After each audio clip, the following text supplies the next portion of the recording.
तर करुणा मुंडे यांच्यासोबत आमचा प्रतिनिधी संवाद साधतायत। आपण थेट तिकडे जातोय।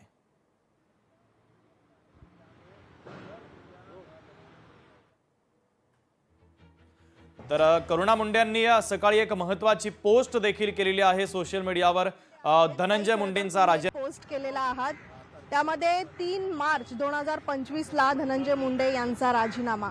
काय नेमकं तुम्हाला ही माहिती कोणी दिलेली आहे? जसं की सगळ्यांना माहिती आहे, मी उपोषणवर बसणार होती। तो मी 3 तारीखपासून ही बसणार होती, बहुतेक 5 तारीख किंवा 3 तारीख। तो मला असं सूत्राकडून माहिती मिळाली आहे की तुम्ही उपोषणावर बसू नका, राजीनामा ऑलरेडी घेतला गेलेला आहे 2 दिवस अगोदर आणि 3 तारखेला हे जाहीर करणार आहे की राजीनामा झालेला आहे। पण तुम्हाला ही माहिती कोणी दिलेली आहे? स्वतः अजितदादांच्या पक्षाकडून अजितदादांनी माहिती दिलेली आहे का सरकारमधले भाजप पक्षाकडून तुम्हाला ही माहिती मिळालेली आहे? नाही, माझे असे सूत्र आहे मंत्रालयामध्ये जे मला माहिती देतात आतूनची, त्यांनी मला माहिती दिलेली आहे। पण आता सीआयडी कडून दोषारोपपत्र बाहेर आलेला आहे आणि त्यामध्ये 1 नंबरचा आरोपी जे आहे वाल्मिक कराड त्यांना दाखवलेला आहे संतोष देशमुख हत्या प्रकरणामध्ये जे काही धागेदोरे होते। सीडीआय कडनं आता संपूर्ण तपास करण्यात आलेला आहे, चार्जशीट फाईल झालेली आहे। काय वाटतं ह्या सगळ्या धाग्यादोऱ्यांच्या मागे जे काही लपलेलं होतं, त्यानंतर आता सीडीआय जी तपासणी केलेली आहे आणि त्या सगळ्या तपासानंतर आता जी चार्जशीट आलेली आहे, त्याच्यानंतर तुम्हाला काय वाटतं?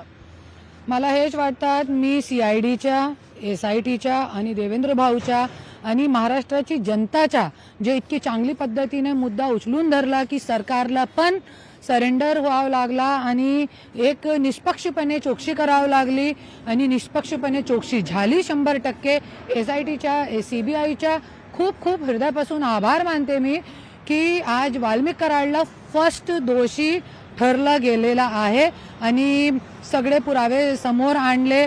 त्याच्यासाठी एक निष्पक्षपणे त्यांनी एक निकाल दिला याच्यामध्ये कोर्टामध्ये, त्याच्यासाठी मी खूप खूप आभार मानते। आणि हे खूप गरजेचा होता क्योंकि फक्त संतोष देशमुख हत्या प्रकरणमध्येही हे गोष्टी थांबत नाही आहे। क्योंकि तुम्ही बघा, जे संतोष देशमुख हत्या प्रकरणमध्ये जे मागे जे लोक आहे, जे लोकांचे नाव आलेले आहे, 10 लोकांचे जे नाव आहे, हे खूप युवा लोक आहे, खूप युवा आहे आणि हे 10 लोक नाही आहे, फक्त इतकेही नाही आहे।